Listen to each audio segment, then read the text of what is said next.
Oh, did I forget to mention that I changed the reservation time? You didn't show up, so I boarded the train without you. I could hear a woman's laughter in the background, sitting next to my husband, Harry, on the other end of the phone. How could you do that? Come back right now, I demanded, my voice trembling with disbelief. It's your fault for being so lazy that you got left behind, he replied casually. You can deal with the rest on your own. Besides, I canceled your ticket. It was too expensive to waste. That's not what I meant, I tried to explain, but he cut me off. We're going through a tunnel now, so I'm hanging up. You should just give up and head home. Without any hesitation, Harry ended the call. No, this isn't what I meant at all. If things keep going like this, we're headed for disaster. I've been married to Harry for 5 years. We tied the knot after our son Tom was born, and now Tom is 6. In the beginning, the three of us were happy together, but over time, Harry grew distant. He stopped paying attention to Tom despite his earlier promises to protect us. I'll take care of you and Tom, Harry had once vowed, but now I wonder if those words were just a way to manipulate me. Harry claims he's too busy with work, ignoring our son completely. When I urge him to be more involved, he dismisses me entirely. Recently, his words have turned cold and cruel. The other day, he even mentioned divorce in front of Tom. I'm busy with work. You're just a housewife, right? My house, my rules. If you don't like it, why don't you just divorce me? I'll agree to it any time. After all, for a woman like you, a divorce would be the end. You can't survive without my money, so don't even think about talking back to me. I wanted to argue, but as a housewife, I felt powerless. If I fought back, it could really lead to a divorce. I've thought about leaving Harry many times before, but the idea of our son's future always held me back. No matter how much society claims to be more accepting of single parents, the reality is often different. They're still judged and looked down upon. What's the right thing to do? These thoughts weighed on me every day, leaving me physically and mentally exhausted. One day, as I returned home after dropping Tom off at daycare, I ran into my neighbor Sarah. Are you okay, Janet? You don't look well. Is your son in kindergarten? I can't believe you're this tired when they take care of him from morning till evening. Have you been overworking yourself? She asked, her tone laced with condescension. If you had the money and attention I do, your life would be so much more fun. But then again, if I were as clueless as you, I'd have a hard time too. I feel sorry for you. Sarah's husband works away from home, but from what I've heard, he makes a lot of money. She's always dressed in luxurious brand-name clothes and flaunts expensive accessories. But despite all that, she lacks elegance, and whenever I see her, she's constantly bragging about herself, her husband, and her son. She may not be a bad person, but I've never really liked her. Everyone always seems to have something to say, but I just wish she could understand my feelings, even a little. Normally, I would have shrugged off her comments, but that day I was exhausted. I couldn't help but vent about my husband.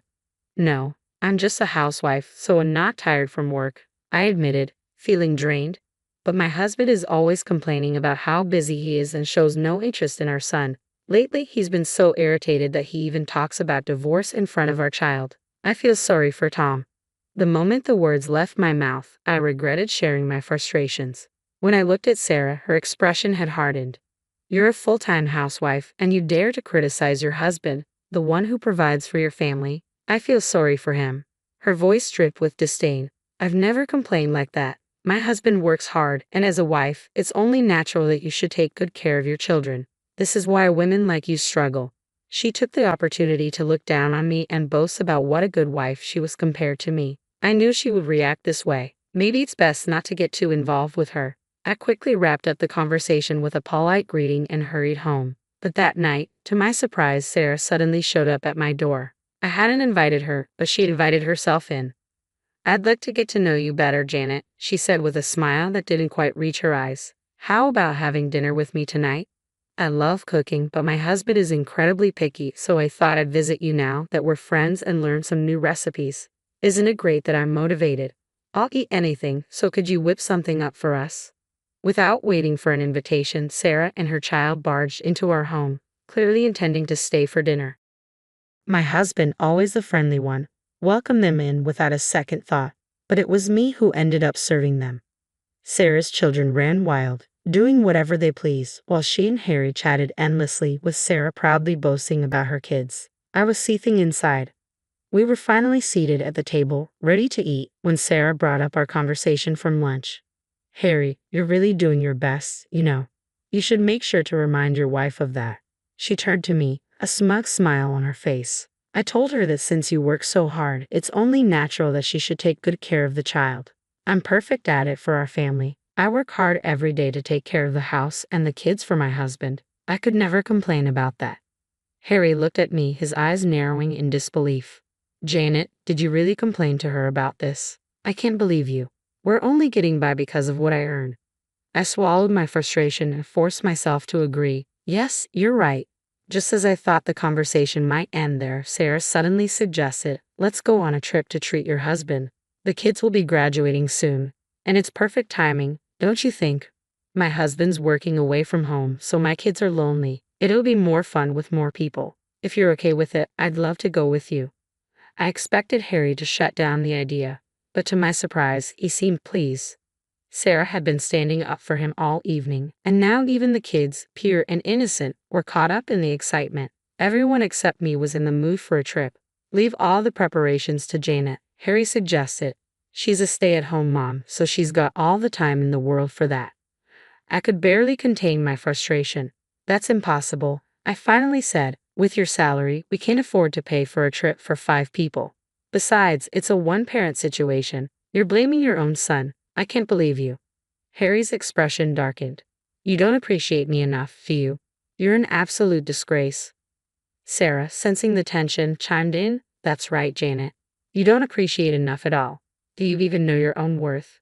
Do you really think you're some great person? Her words cut deep, and I realized just how isolated I had become. I swallowed the words that were on the tip of my tongue and after apologizing to both of them, reluctantly agreed to plan the trip. Your neighbor is struggling without her husband, so you better handle all the work, Harry said dismissively. I couldn't believe it. Who do you think has been raising our son all on her own? I wanted to shout, but I bit my tongue, trying to suppress my growing frustration. As I began organizing the hotels and planning every detail, it became clear that the trip they wanted would cost several $1,000s. If I spent that kind of money, my savings would be completely wiped out. I've always been the one providing for us, I told Harry. You should at least cover the costs this time. If you don't have it, then go into debt or borrow from your parents, he replied coldly. But remember, if you borrow money, you better be ready to pay it back over a lifetime. No matter what I said, Harry wasn't going to listen. I gave up trying to argue and focused on finding a way to make the trip happen. After some trial and error, using point cards and coupons, I finally managed to plan something within budget. I secured a nice hotel, and Sarah was very pleased with the arrangements. See how great my ideas are, she said to Harry, beaming. I thought of every detail to make sure you could have a wonderful getaway. Even though I had done all the work, Sarah took full credit, speaking as if she had planned everything herself. My husband, of course, was thrilled with her presentation. How useless you are, Janet, he said, a note of contempt in his voice. Sarah is so talented. Shame on you for making me feel like this. I felt the sting of his words, the weight of blame that always seemed to fall on me. This was never the life I had imagined, but still, I couldn't bring myself to consider divorce, not for Tom's sake. I kept telling myself to stay calm as the day of the trip arrived. With Harry and Tom by my side, we headed to the bus station. Oh yay, the bus. Tom's eyes sparkled with excitement. It had been so long since we traveled anywhere. I had the tickets ready, and we waited at the station for Sarah and her kids to arrive. While we were waiting, Tom needed to use the restroom, so I took him quickly, thinking nothing of it. But when we returned, Harry was gone, leaving only our luggage behind. Panic began to set in. Where did he go? And where was Sarah? Time passed, and the bus was about to depart, but Harry was still nowhere to be found. I tried calling him, but there was no answer. With no other options, I decided to call Sarah. Oh, I changed the bus time, Sarah said nonchalantly. I didn't tell you. We got on already. I guess your husband didn't mention it either. He said he wanted to relax and ride on the premium limousine bus, so I switched it. I asked her to pass the phone to Harry, and when my husband finally picked up, his voice was filled with irritation. Honestly, you and Tom just get in the way, he snapped. I'm going to enjoy this trip with Sarah, who actually understands me. I tried to keep my voice steady. Please just wait for us. We'll be there soon. But he cut me off. That's not what I mean. And with that, he hung up, leaving me stunned and heartbroken. I turned to Tom, trying to mask my despair. I'm sorry, sweetheart. I guess we won't be able to go on the trip after all. Tom looked up at me with those innocent eyes, full of understanding. It's okay, Mommy. As long as you're here, it'll be okay. His kindness nearly brought me to tears. I forced a smile and said, let's go home today. I'll take you somewhere better next time, I promised Tom as we headed back home. As we approached our house, I noticed a man in his suit standing at Sarah's door. He looked serious, and I couldn't help but wonder who he was and what he wanted with Sarah. But the last thing I wanted was to get tangled up in her business, so I pretended not to notice him and kept walking. Just as I was about to pass by, the man turned to me and started speaking. I hurried away, unsure of what he wanted, but the encounter left me uneasy. 3 days later, Harry called, his voice filled with urgency. What happened to the hotel payment? Get me $3,000 right now. $3,000? There was no way I could come up with that kind of money. Why didn't you settle the bill in advance? I asked, my frustration boiling over. You're so stupid, he snapped. Come here right now. I couldn't believe what I was hearing. You asked me to leave, and now you want me to come. I had enough of his nonsense. I got us that hotel through my father's contacts. If I don't go there, they'll charge the regular rate, $3,000. When Harry had told me not to join them on the trip, I had reached out to my father and informed the hotel of the situation. I wasn't going to let them take advantage of me.